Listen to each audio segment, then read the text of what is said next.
Hello friends, good morning. Welcome back to my channel. আমি চৈতালি। আশা করছি তোমরা সবাই খুব ভালো আছো, আমিও খুব ভালো আছি।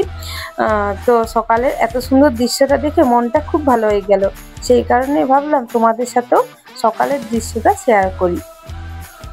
তো সকাল সকাল আমার বড় ছেলে মুখ ধুয়ে নিচ্ছে। মুখটা ধুয়ে না, রাগ করতে হবে না। এই সকালে ওদের একবার ঝগড়া হয়ে গেল।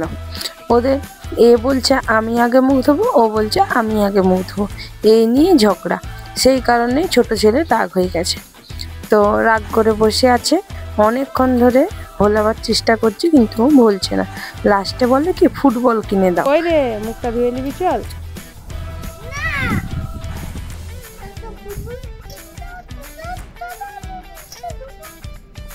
ফুটবল কিনে দিলে না, ফুটবল এখন কিনতে পারবো না।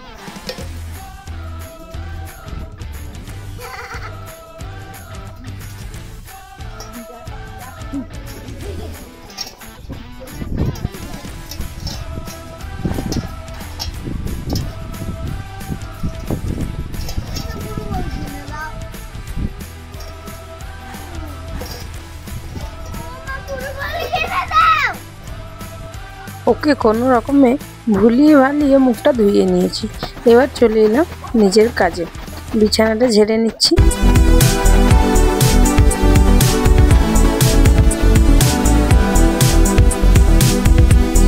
ভালোভাবে বিছানাটাকে ঝেড়ে বিছানার চাদর পাল্টে নিলাম।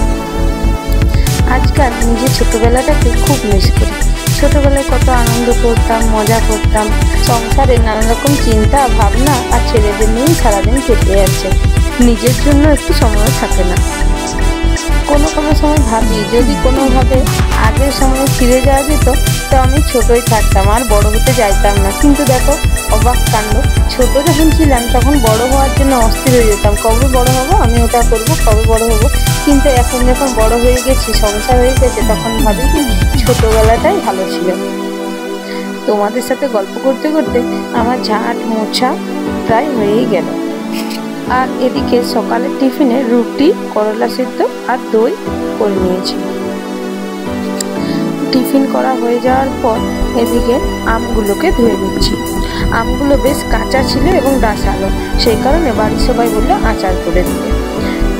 তো এদিকে আমার বড়মশাই অনেক রকম সবজি নিয়ে চলে এসেছে। সবজিগুলোকে ধুয়ে নিচ্ছি, মাছের সাথে এনেছি সেই কারণে ধুয়ে নিচ্ছি।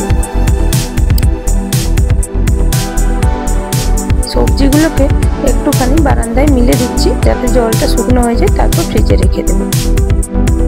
আমগুলোকে কেটে নুন হলুদ মাখিয়ে রোদে শুকনো হতে দিয়ে দিলাম। মাছগুলোকে ধুয়ে নিলাম। এদিকে বাবু বসে পড়েছে খাতা কলম নিয়ে আর খুব সুন্দরভাবে একটি ফুলের ছবি আঁকলো।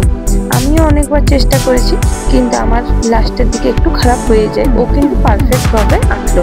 এই দেখে ওর বাবাও বসে পড়েছে, বলছে আমি আঁকতে পারবো। একবার তো পারলো না, আবার দ্বিতীয়বার চেষ্টা করলো, দ্বিতীয়বারেও আশা করি পারবে না। দ্বিতীয়বার চেষ্টা করছে, দেখি পাবে কিনা। তো পারলো না, তখন ছেড়ে দিল। এই করতে করতে আমার দুপুরের খাবার রেডি হয়ে গেল।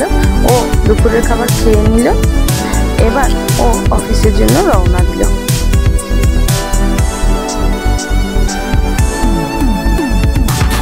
বিকেল ডাক্তারবাবু ফোন করে দিয়েছিলেন, মায়ের পায়ে অপারেশন হবে। আসলে খুব বেশি বড় অপারেশন নয়, আর মায়ের যেহেতু সুগার, সেই কারণে ঘরে বা অন্য কারোর কাছে করায় না, ডাক্তারকে দিয়েই করায়। আমি সারাদিন যা করি আর যা ঘটে আমার সাথে সবই তোমাদের সাথে শেয়ার করি। আমার ভিডিও ভালো লাগলে অবশ্যই আমাকে সাপোর্ট করো আর লাইক কমেন্ট করতে ভুলো না যেন। মায়ের পায়ের অপারেশন হয়ে গেছে। তো আজকের মতো এখানেই শেষ করছি, দেখা হচ্ছে পরের ভিডিওতে। টাটা।